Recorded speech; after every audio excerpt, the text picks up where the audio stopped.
magandang araw! Nice mo bang mamasyal at ikutin ang buong mundo? Tama! May magandang holiday destination ako para sa'yo. At ito ang bansang Pilipinas. Ang Pilipinas ay tinatawag na Asia's Pearl of the Orient dahil sa yaman ng kultura at ganda ng tanawin nito. Ito ay tahanan ng mga siglong lumang simbahan kagaya ng San Agustin Church ng Maynila at Baclayan Church ng Bohol. Isa sa mga sikat na simbahan dito sa Pilipinas ang La Purísima Concepcion de la Virgen Maria Parish o kilala sa tawag na Baclayan Church. Ito ay matatagpuan sa lalawigan ng Bohol. Ang Baclayan Church sa Bohol ay idinilaklarang National Cultural Treasure at National Historic Landmark.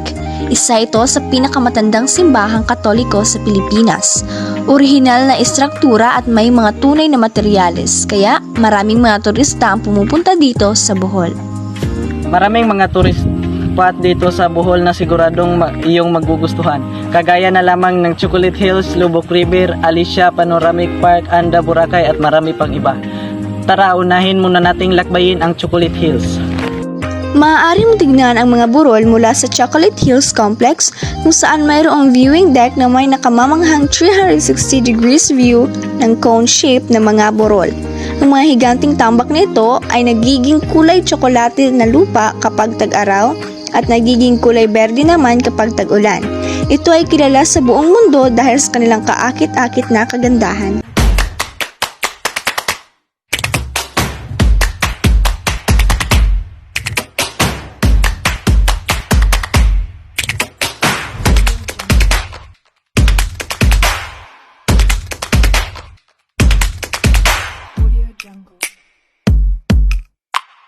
Ang Anda de Boracay Resort ay matatagpuan sa Anda, Bohol. Ito ay magandang destinasyon para sa mga turistang nais pumunta dito sa Bohol. Ang Anda de Boracay ay may mga samot-saring tanawin, maganda at maputi na mga buhangin. At bukod dyan, meron din silang hotel and restaurant na itinayo. Abot kaya lang din ang mga presyo nito.